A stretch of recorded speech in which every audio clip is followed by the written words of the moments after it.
Les damos la bienvenida a su tiempo devocional Palabra y Café, el aroma de la palabra del Señor en nuestros corazones, fortaleciendo nuestra fe. Con el pastor Richard Rodríguez. Por R12 Radio, más que radio, una voz que edifica tu vida. Bienvenidos. Muy bien. Para hoy, mis amados, para hoy en Palabra y Café dice de la siguiente manera: Señor, confío en ti y en tu palabra. Seguimos adelante ya en el Nuevo Testamento, en nuestra temporada de Clama a mí y yo te responderé. Revisando las oraciones de toda la Biblia, concluimos ya con las propuestas en el Antiguo Testamento y hemos venido siguiendo no solamente el orden de los libros que aparece en nuestra Biblia Reina Valera del 60, 95 y demás versiones y revisiones contemporáneas, sino también intentando llevar la línea histórica, y ya llegamos, por supuesto, a la reconstrucción de Jerusalén después del cautiverio, los 400 años de silencio, cuando ya habían hablado Ageo, Zacarías y Malaquías, últimos profetas. Y luego de estos 400 años en que no hubo profecía, no hubo profetas, no hubo personas intermediarios de la palabra que llevaran la palabra al pueblo de Israel, rompió el silencio de Dios Juan el Bautista, predicando allí en el desierto de Judea: he aquí el Cordero de Dios que quita el pecado del mundo, ya presentando a nuestro Señor Jesucristo. Y si tenemos que decirlo, podemos decirlo, yo creo que sí, que el último profeta al estilo, por supuesto, del Antiguo Testamento, obviamente fue un profeta no escribiente, fue Juan el Bautista. Un profeta que rompió, fue el profeta que rompió con el silencio del Señor después de esos 400 años, ya para anunciar a nuestro Señor Jesucristo. Y llega el Señor Jesucristo para estar con nosotros. Es la palabra de Dios hecha carne, o como dice Juan, el verbo hecho carne y habitando entre nosotros. Es decir, la palabra de Dios, aquella palabra creadora del Génesis 1, aquella palabra que decía y se hacía, esa palabra se hizo carne y habitó entre nosotros, de manera que Dios hecho carne, nuestro Señor Jesucristo, el que me ha visto a mí, ha visto al Padre, una representación divina, digna, perfecta de Dios entre nosotros, nuestro Señor Jesucristo, su Hijo. Se despojó de su trono para venir a nacer a través de una mujer, hacerse hombre y habitar entre nosotros. Y como dice Pablo, no solamente se hizo hombre despojándose de ser Dios, de su trono, sino que se hizo igual a uno de nosotros y estando entre nosotros se hizo siervo nuestro. Y no solamente con eso se conformó, sino que descendió aún más, a ser tratado como un malhechor sin serlo, para morir por nosotros. Tenemos entonces a Dios entre nosotros, nuestro Señor Jesucristo, el Hijo de Dios, entre nosotros. Y por eso, cuando hablamos de las oraciones dirigidas al Señor, se han escogido algunas personas que se allegaron al Señor Jesucristo con peticiones, con ruegos y con súplicas, ¿sí? Entonces, claro, Él está allí presente y está oyendo la petición, el ruego o la súplica de esta persona y responde, va a responder.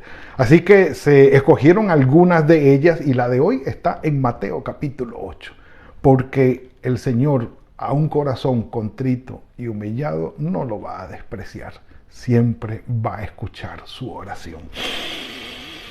Siendo dicho, un café por eso. Yo espero que alcance, sí señor, para hoy. Muy bien, Mateo capítulo 8. En Mateo capítulo 8 habíamos dicho, desde el versículo 1 al 4, habíamos hablado del leproso. Aquel leproso que se acercó con aquella extraordinaria, sentida, profunda, muy personal oración. Si quieres, Señor, puedes sanarme. Con una profundidad teológica de reconocer quién o a quién tenía enfrente. Pasa Mateo inmediatamente al relato del centurión, el capítulo 8, versículos 5 al 13, cuyo relato también lo registra Lucas en el capítulo 7, versículos del 1 al 10, con unas muy importantes diferencias que vamos a señalar, pero no vamos a explicar hoy aquí, porque pues no es el punto. No es el punto. En Lucas, el centurión manda a unos ancianos judíos a quienes él les había construido una sinagoga para que intercedieran por él ante el Señor y que lo atendieran. El Señor accede a atenderlo y van yendo a su casa, a la casa del centurión, para sanar a su siervo, y él envía luego unos amigos diciéndole que no es digno con ese mensaje de que él vaya a su casa. La diferencia con Lucas es que el centurión no habla con el Señor. Es una diferencia. Han propuesto varias explicaciones diciendo que no era el mismo centurión. Como les digo, no es nuestro tema hoy. El tema nuestro está hoy en Mateo capítulo 8. Vamos a centrarnos allí. Dice el versículo 5 del capítulo 8, al entrar Jesús en Capernaum, estamos hablando, mis amados, del norte de Israel, Capernaum.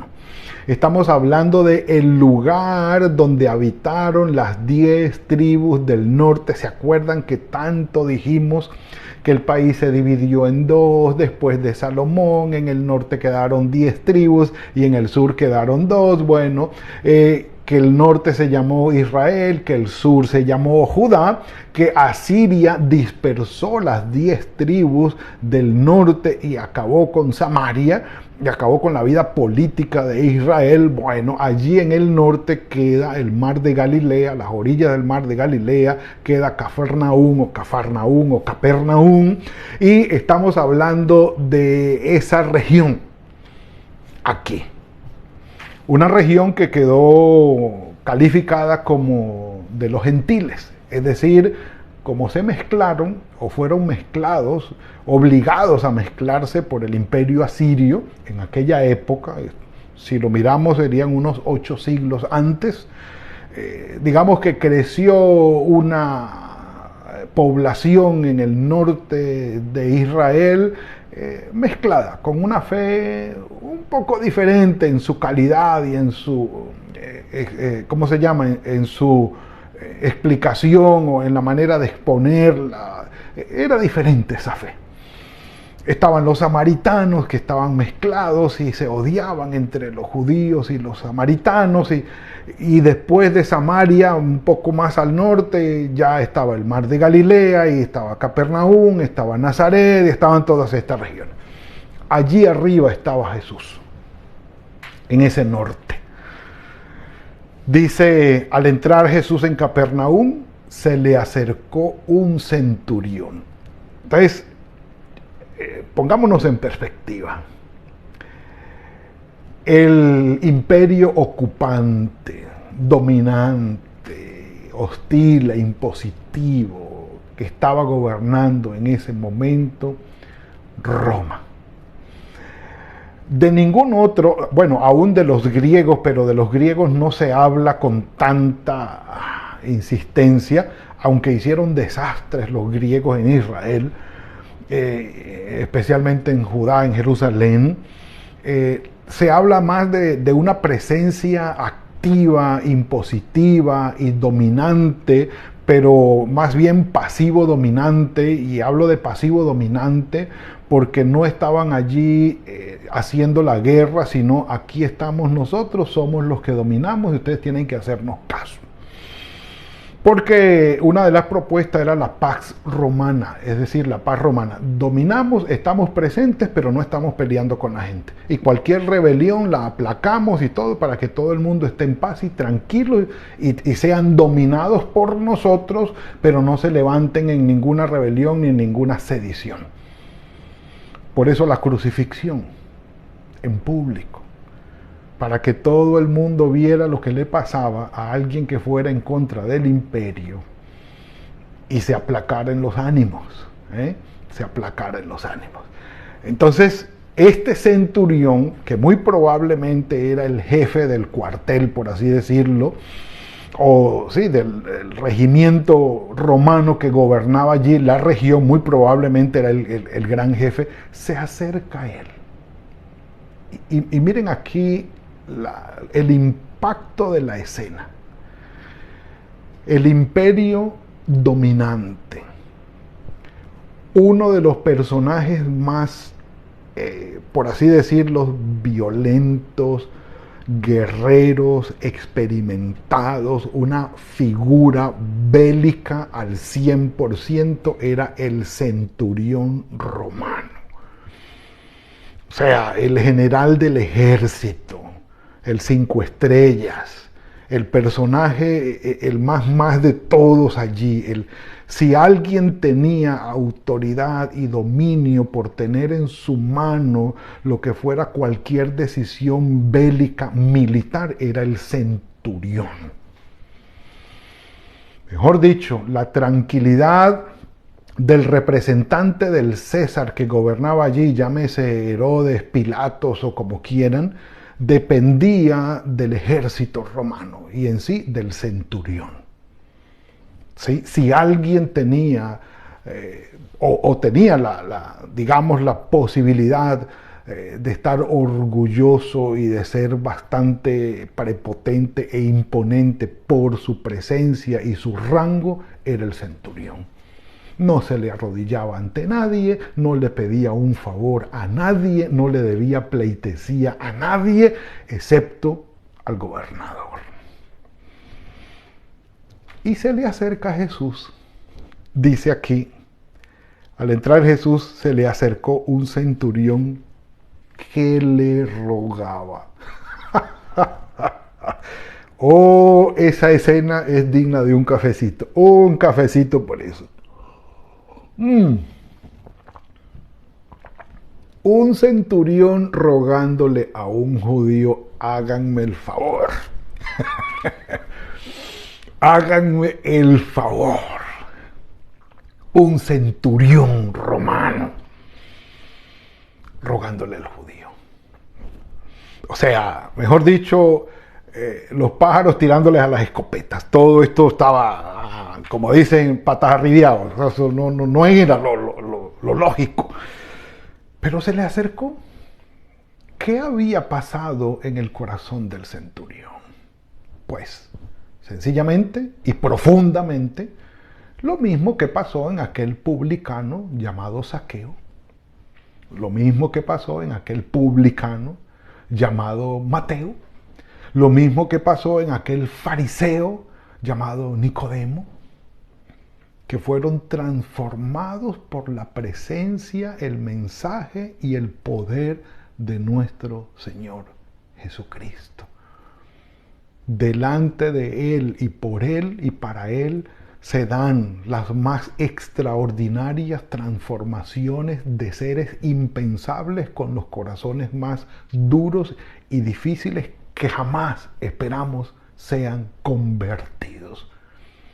En Jesucristo se podían encontrar uno que tenía ideas revolucionarias, un celote, un publicano que era absolutamente opuesto, un pescador sencillo y humilde, un fariseo, un centurión romano, que sacando al Señor de la escena de allí, se encontraban entre ellos y se mataban entre todos. Pero puesto el Señor Jesucristo en medio de ellos, se genera toda esta coinonía y toda esta hermandad detrás de un corazón cambiado y transformado. Este sería el mensaje, pero el mensaje sigue. Le rogaba diciendo, Señor, Señor, mi criado está postrado en casa, paralítico, gravemente atormentado, y por muy centurión que sea yo, eso se sale de mis manos. Por mucha autoridad que yo tenga, eso se sale de mis manos. Yo no puedo hacer nada, Señor. Hasta allí llegan mis límites. Por mucha autoridad militar que yo tenga, por mucho renombre que yo tenga como militar, como centurión, no puedo hacer nada por mi siervo. Porque tarde o temprano, por mucha dignidad, por mucho prestigio que el ser humano haya alcanzado, se dará cuenta que es limitado, que es débil, que es pasajero en esta vida y que hay muchas cosas que se salen de su dominio. Y el centurión se había dado cuenta de ello.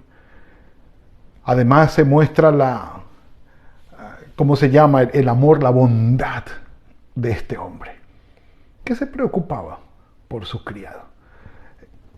Sigue diciendo el relato, Jesús le dijo entonces, voy a ir a sanarlo.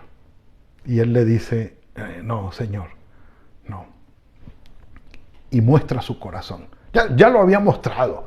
Al acercarse al Señor y rogarle, ya había mostrado su corazón. Pero le dice, Señor, no soy digno.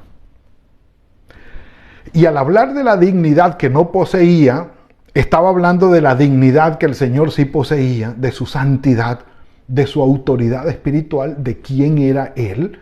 Seguro que este hombre había oído, si no había sido testigo, de lo que el Señor decía y hacía. La autoridad que tenía en línea con su palabra y sus hechos, y la autoridad que tenía sobre los demonios, sobre las enfermedades y sobre todas aquellas cosas que estaban fuera del control de él. Y este centurión dice, no soy digno, Señor, que entres a mi casa. Muy probablemente había oído hablar de la separación que hacían los judíos de los gentiles, quién era puro, quién era impuro, con quién tenían contacto, con quién no y por qué. Y él sabía muy probablemente de la condición de Jesús como judío, de rabí, además de esto, y la condición de él como gentil, que no era digno que él entrara a su casa, a lo mejor cualquier otro rabí. Si comparamos el relato con el de Lucas, y este hombre fue el mismo que les construyó una sinagoga, la piedad de este hombre iba mucho más allá de lo normal. Podía entender todos los preceptos de pureza y de santidad que los judíos tenían. Y más allá, sabiéndose de lo que era el Señor Jesucristo. Y le dice, no, Señor, yo no soy digno que tú entres a mi casa. Ahora, miren cómo este hombre hace la separación de las cuestiones político-militares, donde él tiene autoridad y poder, de todas las cuestiones espirituales, de todo lo que encierra el Señor Jesucristo. Y le da más valor a lo espiritual, a lo divino, a la representación de Dios, a la presencia de Dios allí en medio de él, que el poder político-militar que él tiene. ¿Por qué le hubiera podido decir, tráiganme ese hombre para acá y mandar, no sé, 10, 20 soldados romanos y lo llevan y lo meten a la casa de él? Y él le dice, mira, te ordeno que sanes a mi siervo. Listo, no tengo que pedirte el favor, no tengo que ir a rogarte, yo soy centurión y yo estoy en autoridad aquí, y yo soy el que mando aquí. Y por eso te mandé a traer con 10 soldados. Así que sana a mi siervo y te vas. Y ya. Pero no fue así. Reconocía este centurión quién era el Señor. Y le dice, no soy digno que entres a mi casa. Y no solamente esa humildad, esa mansedumbre del corazón de este hombre, porque es mansedumbre. Él tenía el poder de hacer este trato militar bélico contra el Señor y no lo hace. Le ruega. Le dice, no entres en mi casa, no soy digno que entres en mi casa. No está bien de acuerdo con lo que tú eres. Pero aparte de eso le dice, di la palabra y mi siervo va a sanar. ¿Por qué? Porque yo entiendo la autoridad que tú tienes. Yo la tengo a nivel político-militar. Y le digo a este, va, que vaya y va, que venga y viene, que se tire y se tira, y me va a obedecer, porque Él está bajo mi autoridad y yo estoy bajo autoridad de otros. Y yo entiendo lo que significa cuando alguien tiene autoridad. La autoridad que tú tienes está sobre la vida, sobre la muerte, sobre las enfermedades, sobre la provisión, sobre las necesidades que el ser humano no puede suplir por mucha autoridad física, bélica, militar que tenga. Pero tú sí tienes potestad sobre esto y yo lo entiendo, Señor. Venga, un café. Y le dice, di la palabra y con eso basta. No tienes que ir, Señor. Maravilloso. El Señor se maravilla, se sorprende, siendo gentil del Imperio Romano, este personaje le dice a los que están al lado, no he visto tanta fe, ni siquiera en Israel. Estoy maravillado. Al oírlo Jesús se maravilló y dijo a los que le seguían, de cierto os digo que ni aún en Israel he hallado tanta fe. Versículo 10, y os digo que vendrán muchos del oriente y del occidente. Sí, gente que no es del pueblo judío, que confía en el Señor mucho más que los judíos, y se sentarán con Abraham, Isaac y Jacob en el reino de los cielos, mientras que los hijos del reino sí habrán judíos que se van a perder. Según el versículo 12, los hijos del reino serán echados a las tinieblas de afuera y allí será el lloro y el crujir de dientes. Palabras del Señor. Entonces Jesús dijo al centurión, vete y como creíste te sea hecho. Y su criado quedó sano en aquella misma hora. Señor, confío en ti y en tu palabra. Tu autoridad, no tienes que venir. Ahora, este ruego, esta súplica del centurión se toma como una oración de intercesión delante del Señor por su criada. Interviene con tal fe como la de los amigos que bajaron al paralítico por el techo confiando en que el Señor podía sanarlo. Sí, es la oración de intercesión por alguien que necesita de una intervención de Dios en sus vidas o en su vida. Es la oración que tenemos aquí. Una oración en favor de otra persona, y mi fe y mi confianza puesta en el Señor se pone allí en favor de otro, para el beneficio de otro, no mío. Así que esta confianza del centurión ha quedado para ejemplo nuestro, para motivación nuestra, un ejemplo digno de emular. Así que mis amados, con todo el corazón, cuando oremos, digámosle al Señor, Señor, confío en ti y en tu palabra. Yo sé que tienes autoridad sobre lo que yo te estoy pidiendo. Confío en ti y espero en ti.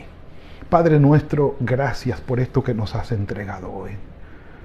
Pudiéramos decir mucho más, hay mucho más para indagar, para excavar allí y sacar bendiciones que tienes para nuestras vidas, pero gracias por el encuentro con este centurión, por lo que podemos aprender de él, de esta petición, de este ruego, de esta súplica delante de ti. Y te decimos, Señor, en ti confiamos, en ti esperamos, confiamos en tu autoridad, sabemos quién eres. Manifiéstate, Padre, en nuestras vidas. Que allí donde te necesitamos podamos nosotros tener la bendición de ver tu obrar, tu obra, tu bendición en nosotros. Guíanos y ayúdanos, Señor, y que cada oración sea respondida en tu voluntad para con nosotros. Ten misericordia, acorta los tiempos y ayúdanos, Señor. A ti sea la gloria y la honra en Cristo Jesús. Amén y amén. Bueno, mis amados, ha sido el tiempo de hoy. Nos fuimos unos 3 minutos más. Que el Señor los bendiga y los guarde. Feliz semana, muy buena semana, fructífera semana. Que el día de hoy sea un día de bendición y de trabajo en el nombre del Señor. Y bueno, nos veremos mañana, si el Señor lo permite, en otro tiempo de palabra y café. Que el Señor los bendiga. Gracias por compartir con nosotros este espacio de palabra y café. Hasta una próxima oportunidad por R12 Radio. Más que radio, una voz que edifica tu vida. Que Dios les bendiga.